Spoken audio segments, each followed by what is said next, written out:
Hi everyone, स्वागत है आप सभी का। इस वीडियो में हम एचपी पुलिस कांस्टेबल के लिए हिंदी व्याकरण के 20 प्रश्न देखेंगे।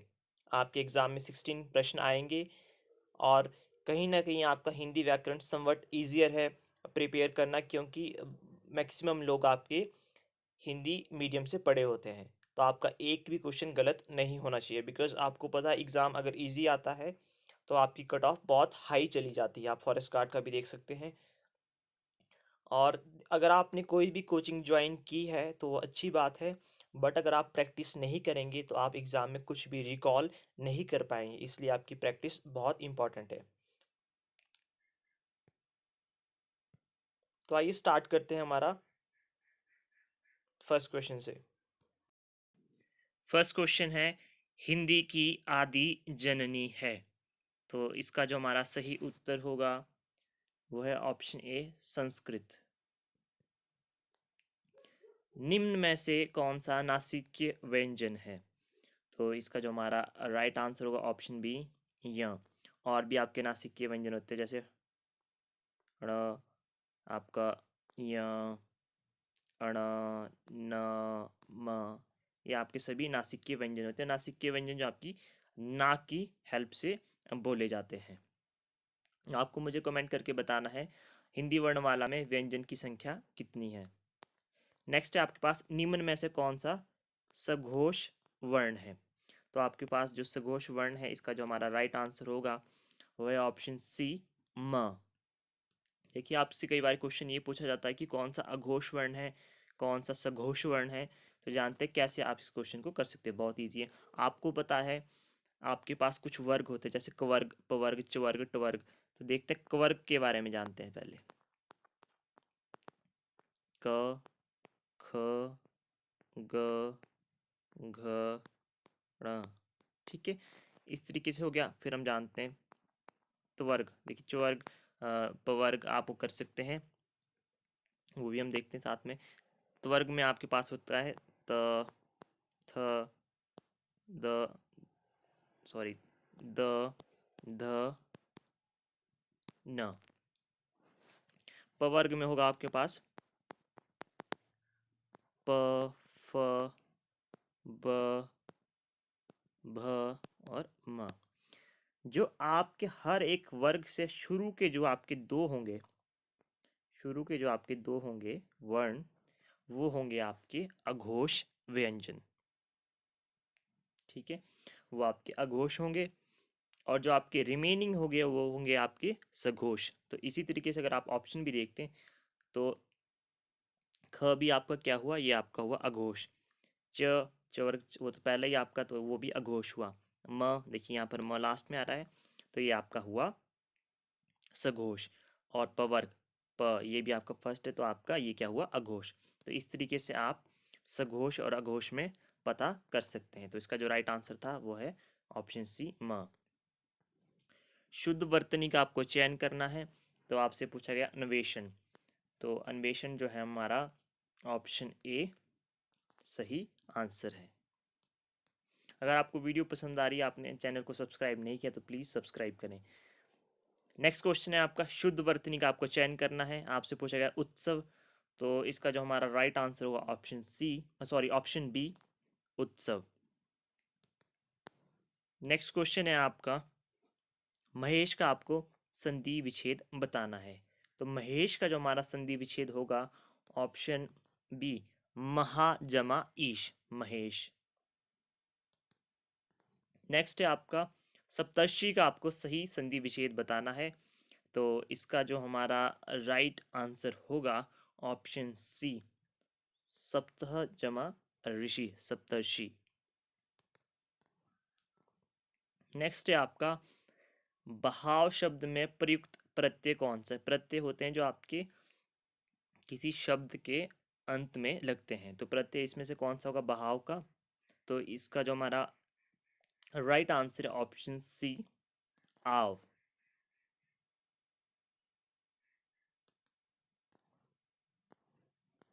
नेक्स्ट है आपका, गगनचुंबी में कौन सा समास है? तो गगनचुंबी में आपका कौन सा समास है? गगनचुंबी में आपका समास है ऑप्शन सी, तत्पुरुष। नेक्स्ट है आपका चक्रपाणी में कौन सा समास है? चक्रपाणी में आपका कौन सा समास है? यह है आपका ऑप्शन बी बहुव्रीहि। तो आपको बताना है चक्रपाणी के नाम से कौन जाने जाते हैं। नेक्स्ट क्वेश्चन आपका दशानन किस प्रकार का शब्द है? दशानन आप रावण को कहते हैं, तो दशानन किस प्रकार का शब्द है आपका? यह है आपका ऑप्शन सी योग रूढ़। नेक्स्ट है आपका पशु शब्द का विशेषण क्या है? कई बार ये क्वेश्चन पूछा जाता है।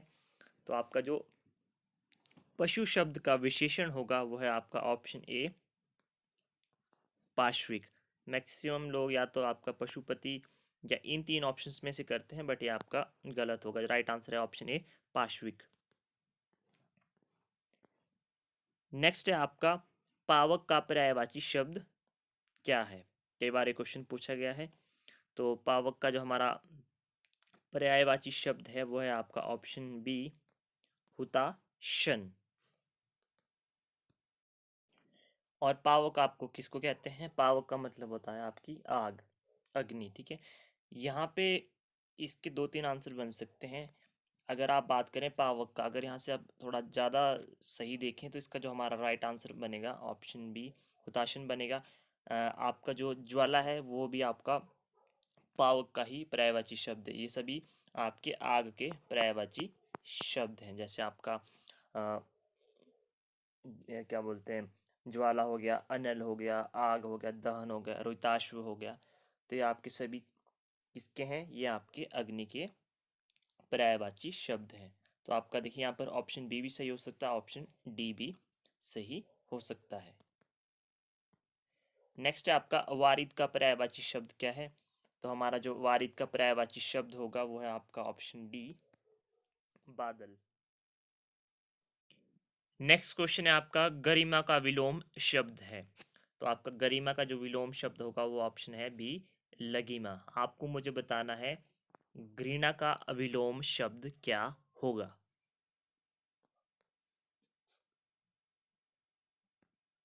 का विलोम शब्द क्या है? उर्वर का विलोम शब्द है हमारा ऑप्शन सी ऊसर। उर्वर क्या होता है आपका? जैसे इंग्लिश में हम बात करें फर्टाइल, या जिसके मतलब उपजाऊ भी कह सकते हैं आप, जैसे उर्वरक होते हैं हमारे। तो उर्वर हमारा उर्वर जमीन यानी कि उपजाऊ जमीन। नेक्स्ट है आपका जिसका कोई शत्रु पैदा ही नहीं हुआ हो, उसे क्या कहते हैं? उसे कहते हैं हम अजात शत्रु। आपने हिस्ट्री में भी पढ़ा होगा। नेक्स्ट है आप नेक्स्ट क्वेश्चन है आपका उसने कहा कि मैं घर जाऊंगा। ये किस तरीके का वाक्य है? तो ये है आपका ऑप्शन सी मिश्र वाक्य। देखिए कैसे पता चलेगा कि ये मिश्र वाक्य था, जिनमें आपके कि, यदि, तथापि, ठीक है, इस तरीके के अगर उनमें बीच में शब्द होंगे, ठीक है, तो वो आपके होते हैं मिश्रित वाक्य, या फिर जिसमें हम कह सकते हैं तो हो। तो यहाँ पर देखा उसने कहा कि मैं घर जाऊंगा, तो ये किस तरीके का वाक्य हुआ? आपका ऑप्शन सी मिश्र वाक्य। नेक्स्ट है आपका तेली का बैल होने का अर्थ है। तो तेली का बैल होने का अर्थ है, इसका जो हमारा राइट आंसर है ऑप्शन ए बुरी तरह काम में लगे रहना। नेक्स्ट है आपका तू डाल डाल में पात पात का क्या अर्थ है? तो इसका जो हमारा राइट आंसर है ऑप्शन डी दोनों चालाक। नेक्स्ट है आपका ये आपके लिए एडिशनल है, पृथ्वीराज रासो के रचनाकार कौन है? तो इसका जो हमारा राइट आंसर है ऑप्शन बी चंद बरदाई। तो ये थे आपके देखिए 20 क्वेश्चंस प्लस एक आपके लिए एडिशनल था। तो होपफुली आपको वीडियो पसंद आई हो, आप अपना स्कोर बता सकते हैं। देखिए हिंदी सेक्शन आपका ऐसा है जिसमें आपका एक भी मार्क्स नहीं कटना चाहिए, बिकॉज आप देख सकते हैं कि एच पी फॉरेस्ट गार्ड का जो पेपर था वो काफ़ी इजी आया। तो कट ऑफ देख सकते हैं कि 72 73 तक चली गई थी। तो इसी तरीके से आपको जो इजी सेक्शन है उनको आपको पहले ही करना चाहिए, बिकॉज क्वेश्चन इजी हो या टफ हो नंबर आपको एक ही मिलेगा। चैनल को प्लीज़ सब्सक्राइब करें और सैटरडे या संडे को हम full length mock test upload कर देंगे, तो आप अपनी परफॉर्मेंस वहाँ भी एनालाइज कर सकते हैं। मिलते हैं आपसे नेक्स्ट वीडियो में। Till then have a good time, take care.